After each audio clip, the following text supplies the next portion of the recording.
You, John Fitzgerald Kennedy, do solemnly swear I, John Fitzgerald Kennedy, do solemnly swear that you will faithfully execute the office of President of the United States that I will faithfully execute the office of President of the United States and will, to the best of your ability, and will, to the best of my ability, preserve, protect, and defend the Constitution of the United States. preserve, protect, and defend the Constitution of the United States. So help you God. So help me God.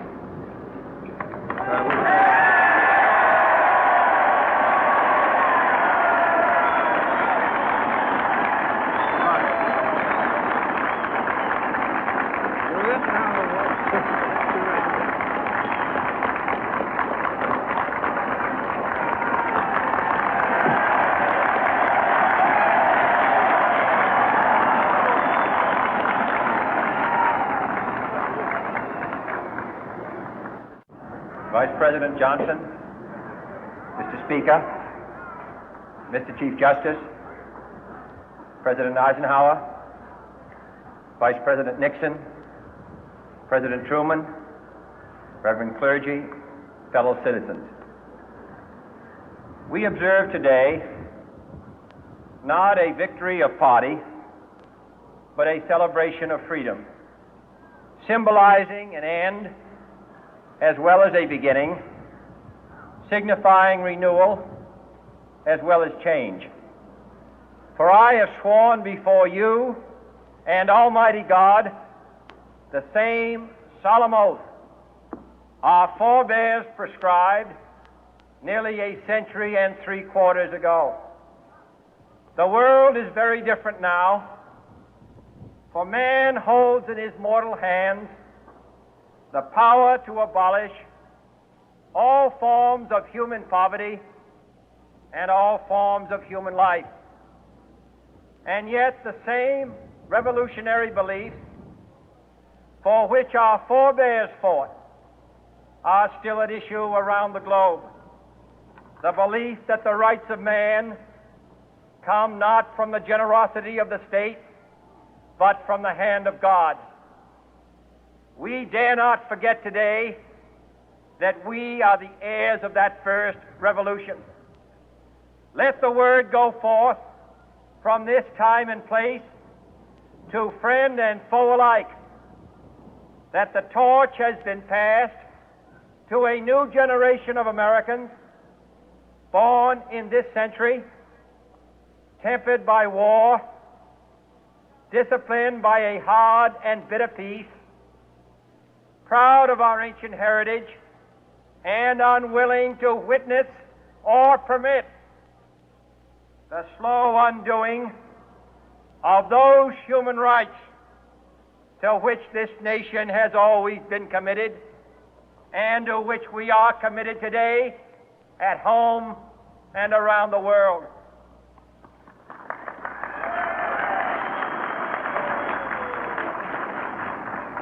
Let every nation know, whether it wishes us well or ill, that we shall pay any price, bear any burden, meet any hardship, support any friend, oppose any foe to assure the survival and the success of liberty.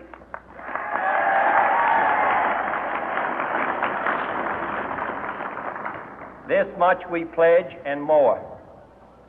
To those old allies whose cultural and spiritual origins we share, we pledge the loyalty of faithful friends. United, there is little we cannot do in a host of cooperative ventures. Divided, there is little we can do, for we dare not meet a powerful challenge at odds and split asunder. To those new states whom we welcome to the ranks of the free, we pledge our word that one form of colonial control shall not have passed away, merely to be replaced by a far more iron tyranny. We shall not always expect to find them supporting our view, but we shall always hope to find them strongly supporting their own freedom, and to remember that in the past, those who foolishly sought power by riding the back of the tiger ended up inside.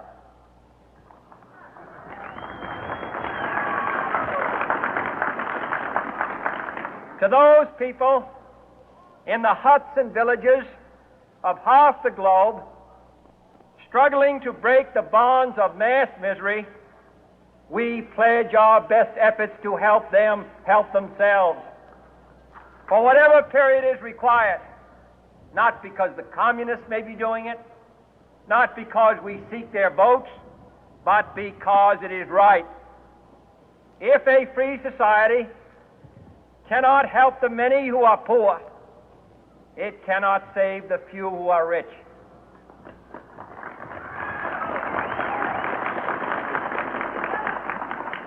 To our sister republics south of our border, we offer a special pledge to convert our good words into good deeds, in a new alliance for progress, to assist free men and free governments in casting off the chains of poverty.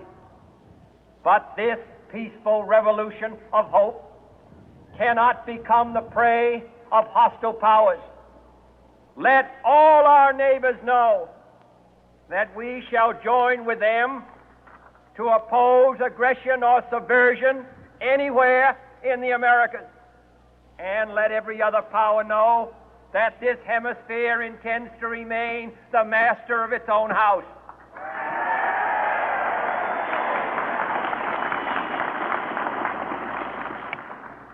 To that World Assembly of Sovereign States, the United Nations, our last best hope, in an age where the instruments of war have far outpaced the instruments of peace, we renew our pledge of support to prevent it from becoming merely a forum for invective, to strengthen its shield of the new and the weak, and to enlarge the area in which its writ may run. Finally, to those nations who would make themselves our adversary, we offer not a pledge, but a request that both sides begin anew the quest for peace. Before the dark powers of destruction, unleashed by science, engulf all humanity in planned or accidental self-destruction, we dare not tempt them with weakness, for only when our arms are sufficient beyond doubt can we be certain beyond doubt that they will never be employed.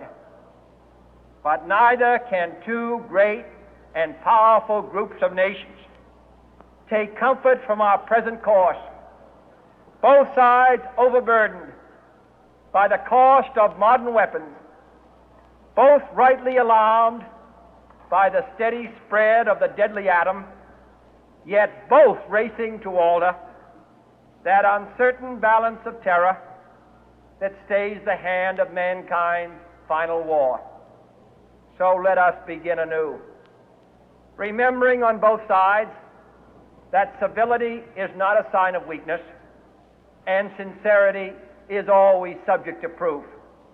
Let us never negotiate out of fear, but let us never fear to negotiate.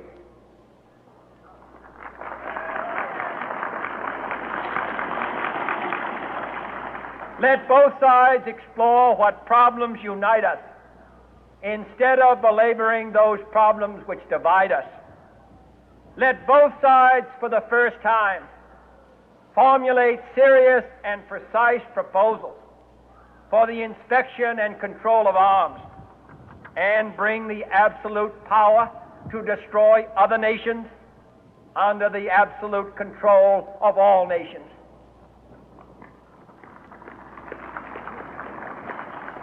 Let both sides seek to invoke the wonders of science instead of its terrors. Together, let us explore the stars, conquer the deserts, eradicate disease, tap the ocean depth, and encourage the arts and commerce.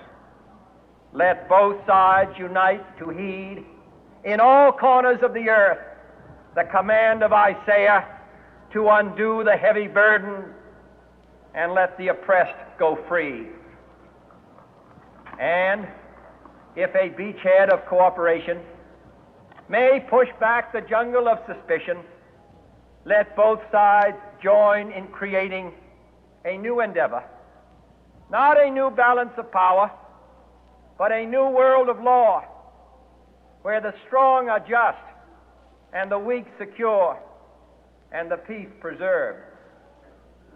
All this will not be finished in the first 100 days, nor will it be finished in the first 1,000 days, nor in the life of this administration, nor even perhaps in our lifetime on this planet. But let us begin.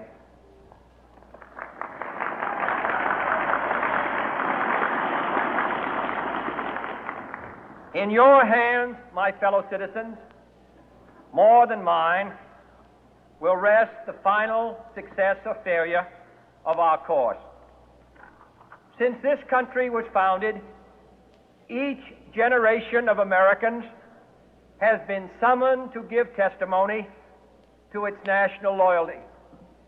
The graves of young Americans who answered the call to service surround the globe.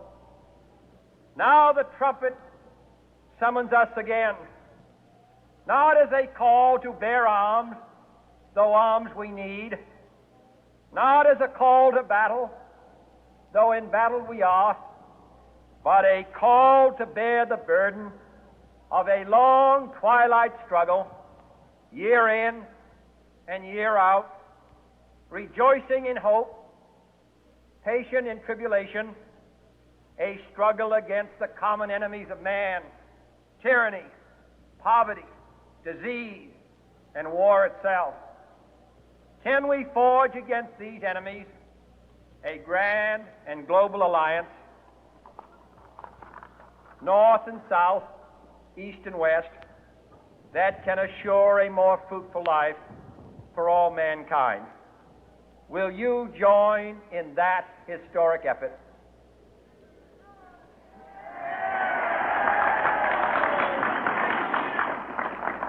In the long history of the world, only a few generations have been granted the role of defending freedom in its hour of maximum danger.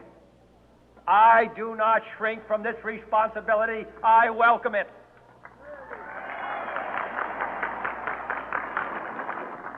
I do not believe that any of us would exchange places with any other people or any other generation. The energy, the faith, the devotion which we bring to this endeavor will light our country and all who serve it. And the glow from that fire can truly light the world. And so, my fellow Americans, ask not what your country can do for you. Ask what you can do for your country.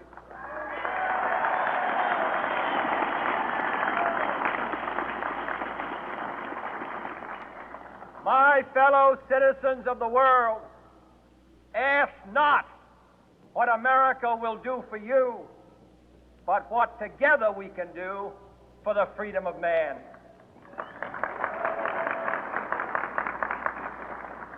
Finally, whether you are citizens of America or citizens of the world, ask of us here the same high standards of strength and sacrifice which we ask of you. With a good conscience, our only sure reward, with history the final judge of our deeds, let us go forth to lead the land we love, asking His blessing and His help, but knowing that here on earth God's work must truly be our own.